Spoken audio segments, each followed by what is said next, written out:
नमस्कार दोस्तों, स्वागत है आपका अपनी ट्रेडिशनल टेल्स में। आज मैं जिस एकादशी के बारे में मैं आपको बताने जा रही हूँ वह है रमा एकादशी। यह कार्तिक मास के कृष्ण पक्ष की एकादशी है। और जैसा मैंने आपको अपने पहले वीडियो में बताया है, चातुर्मास 4 महीने श्री विष्णु भगवान जी समंदर में रहते हैं, जाकर सोते हैं। और यह देवशयनी एकादशी शुरू होता है और कार्तिक मास की एकादशी को यह समाप्त होते हैं 4 महीने। और यह एकादशी इस बार 31 अक्टूबर को दोपहर 2:27 से शुरू हो रही है, लेकिन हम व्रत जो है वह 1 नवंबर को रखेंगे, क्योंकि इसका जो है समय है यह दोपहर को 1:21 तक रहेगी। क्योंकि हिंदू धर्म में मैं हर बार बताती हूँ कि हिंदू धर्म में कोई भी व्रत सूर्य उदय से जिस तिथि में सूर्योदय होता है तभी वह व्रत किया जाता है। तो एकादशी का जो सूर्योदय है वह 1 नवंबर में हो रहा है, तो इसीलिए 1 नवंबर को यह रमा एकादशी का व्रत किया जाएगा। रमा एकादशी के व्रत में श्री विष्णु भगवान जी के साथ साथ हम माँ लक्ष्मी की भी पूजा करेंगे इसमें, क्योंकि माँ लक्ष्मी ये जो एकादशी है बहुत धन वैभव समृद्धि देने वाली है, हर तरह के कर्जे से मुक्ति देने वाली है। इसीलिए इसको माँ लक्ष्मी जी के नाम पर ही इसका नाम रखा गया है, वह है रमा एकादशी। तो चलिए मैं आगे आपको बताती हूँ कि कैसे आप एकादशी का व्रत करें।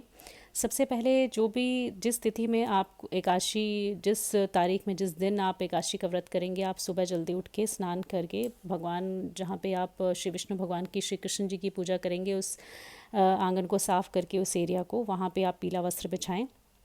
और सबसे पहले आप कलश की स्थापना कीजिए। उसमें आप गेहूँ या फिर कोई अन्य आप अन्न रख सकते हैं, क्योंकि हम चावल का इसमें प्रयोग नहीं करते हैं। अष्टदल कमल बनाने के पश्चात आप उसमें पानी का लोटा रखें, आम के पत्ते डालकर एक नारियल स्थापित करें, उसमें आप सिंदूर लगाएं और भगवान गणपति जी को भी स्थापित करें साथ में वहाँ पर। भगवान विष्णु को और माँ लक्ष्मी को इस एकादशी में, क्योंकि विष्णु भगवान के साथ साथ माँ लक्ष्मी की भी इसमें पूजा होती है, इसलिए माँ लक्ष्मी और विष्णु दोनों को आप स्थापित करें। और फिर आप दिया जलाकर भगवान के सामने संकल्प करें कि हम अपने जितनी भी हमारे अंदर शक्ति है, श्रद्धा है, उससे हम उतना हम आपका व्रत करेंगे। यह है, कुछ लोग जो है निर्जला व्रत करते हैं एकादशी का पूरा, कुछ लोग फलाहारी करते हैं, कुछ लोग एक समय भोजन खाते हैं। जैसे कि आप इसमें आप साबूदाना खा सकते हैं और आप फ्रूट्स खा सकते हैं। वह भोग आप श्री कृष्ण जी को तुलसी पत्र, तुलसी दल डालिए, एक पत्र नहीं 3-4 एक साथ एक टहनी पे लगे होने चाहिए, वह तुलसी दल चढ़ाया जाता है। श्री कृष्ण भगवान जी तुलसी पत्र के बिना कोई भी भोजन स्वीकार नहीं करते हैं। और जब आप पूजा करते हैं उससे पहले श्री विष्णु जी को, माँ लक्ष्मी जी को पंचामृत स्नान करवाइए। पंचामृत स्नान करने की विधि भी मैंने आपको इस अपने वीडियोस में दिखाई हुई है। जिन 5 चीज़ों से आपको स्नान करवाना है वह है दूध है, शहद है, चीनी है या गुड़ आप ले सकते हैं, घी है, जल है। इन सभी से आप श्री विष्णु भगवान और माँ लक्ष्मी को स्नान करा के, पीले वस्त्र पहना के, पीले फूलों से भगवान का पूजन करें, पूजा करें और कथा कहें। आगे मैं बताती हूँ आपको रमा एकादशी की कथा क्या है। युधिष्ठिर ने श्री कृष्ण भगवान से पूछा कि हे श्री कृष्ण, यह बताइए कि कार्तिक मास के कृष्ण पक्ष में कौन सी एकादशी होती है। श्री कृष्ण भगवान बोले, राजन, कार्तिक मास के कृष्ण पक्ष में रमा नाम की विख्यात और परम कल्याणमय एकादशी होती है, और यह सभी बड़े बड़े पापों का नाश करने वाली और धन समृद्धि देने वाली है। इसका महात्म्य मैं तुम्हें एक कथा के द्वारा आगे बताता हूँ। पूर्व काल में मुचुकुंद नाम से एक विख्यात राजा हो चुके हैं, जो भगवान श्री विष्णु के भक्त और सत्य प्रतीक थे। अपने राज्य पर उन्होंने शासन किया और यहाँ की कई नदियों में श्रेष्ठ चंद्र भाग्या नदी के नाम पे उन्होंने अपनी पुत्री का नाम रखा। राजा ने चंद्रसेन कुमार शोभन के साथ उसका विवाह कर दिया। एक बार शोभन दशमी के दिन अपने ससुर के घर आए और उसी दिन समूचे नगर में उनके ससुर ने है ढिंडोरा पिटवा दिया, क्योंकि कल एकादशी है तो कोई भी भोजन ना करे। यह सुनकर शोभन अपनी पत्नी चंद्रभागा से बोले, अरे प्रिय, मैं तो बिना खाए एक समय भी नहीं रह सकता। अब मैं आगे इस व्रत को नहीं कर सकता, मैं बिना खाए बिल्कुल नहीं रह पाऊंगा। अब मैं आगे क्या करूं? चंद्रभागा ने बोली, लेकिन मेरे पिता के घर में तो एकादशी का बहुत महात्म्य है और यहाँ पे मनुष्य तो क्या, कोई पशु या पक्षी भी आज के दिन भोजन नहीं करता, तो आपको भी अपनी यथानुसार यह व्रत करना ही पड़ेगा। तो शोभन ने कहा, अगर तुम्हारा कहना यह सत्य है तो मैं भी इस उपवास को करूँगा। आगे श्री कृष्ण भगवान जी कहते हैं, तो इस तरह से दृढ़ निश्चय करके शोभन ने भी यह व्रत किया। लेकिन सूर्य अस्त होते ही जब सब लोग रात को जो है कीर्तन श्री कृष्ण भगवान जी का करने लगे, तो शोभन को बहुत भूख लग गई और उससे भूख सहन ही नहीं हुई और अगले दिन से पहले ही उसका देहांत हो जाता है। वहाँ शोभन जय देहांत के पश्चात जो है द्वितीय कुबेर की भांति शोभा पाने लगते हैं भगवान के पास जाके, और उनको मंदराचल के शिखर पर बसे हुए परम रमणीय देवपुर में भगवान एक शहर बसा देते हैं उनके लिए। एक बार राजा मुचुकुंद के नगरवासी विख्यात ब्राह्मण सोम शर्मा तीर्थ यात्रा करते हुए वहाँ पर मंदराचल पर्वत पर गए, जहाँ उनको शोभन दिखाई देता है। और राजा के दामाद को वहाँ देखकर पंडित उसके समीप गए और पूछा कि यह नगर मैंने पहले कभी नहीं देखा और तुम यहाँ पर कैसे हो।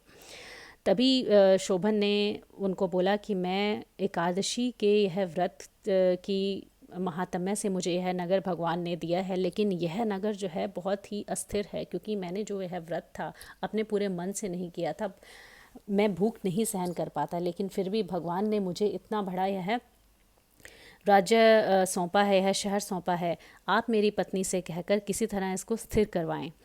सोम शर्मा ने कहा, राजन, वह वापस जाता है और राजा को यह सब कुछ बताता है।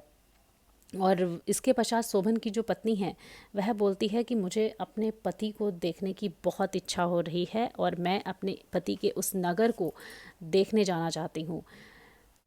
चंद्रभागा की बात सुनकर सोमनाथ शर्मा उसको अपने साथ मंदराचल पर्वत के निकट वामदेव मुनि के आश्रम में ले गए। वहाँ ऋषि के मंत्र की शक्ति तथा एकादशी सेवन के प्रभाव से चंद्रभागा का शरीर दिव्य हो गया तथा उसने दिव्य गति प्राप्त कर ली। इसके बाद वह अपने पति के समीप गई। अपनी प्रिय पत्नी को आया हुआ देखकर शोभन को बड़ी प्रसन्नता हुई। उन्होंने उसे बुलाकर अपने साथ बिठाया। चंद्रभागा ने तब इसके पश्चात कहा, हे नाथ, मैं हित की ही बात कहूँगी और सुनिए, मैं 8 वर्ष से अधिक उम्र हो गई है, तब से यह एकादशी के सभी व्रत को मैं करती हूँ और आज मैं श्री कृष्ण भगवान से कहती हूँ, तब से लेकर आज तक जितने भी मुझे एकादशी के पुण्य मिले हैं उन सब के प्रभाव से यह नगर जो है स्थिर रहे और आप हमेशा इस पर राज करते रहें। इस तरह से प्रसन्न होकर श्री कृष्ण भगवान ने चंद्रभागा के इस जो भी उन्होंने चंद्रभागा ने यह मांगा अपने पति के लिए, श्री कृष्ण भगवान ने उसको दिया।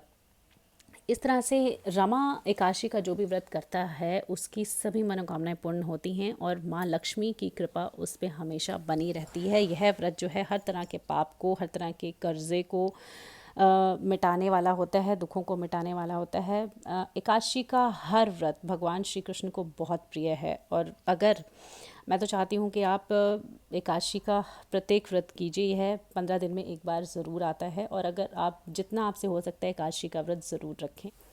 अगर आप निर्जला व्रत नहीं रख सकते हैं तो आप फल खा सकते हैं। इसमें आप साबूदाना की खिचड़ी बना के भगवान को भोग लगा के वह भी खा सकते हैं, लेकिन आपको इसमें चावल का सेवन बिल्कुल भी नहीं करना है। तो यह था एकादशी, रमा एकादशी का व्रत, इसकी पूजन विधि।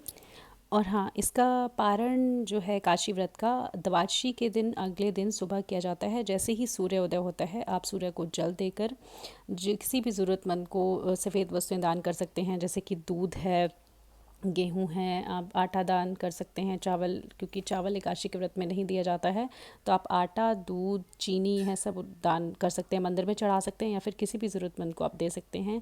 आप सभी को रमा एकादशी की बहुत बहुत बधाई। जय श्री कृष्ण।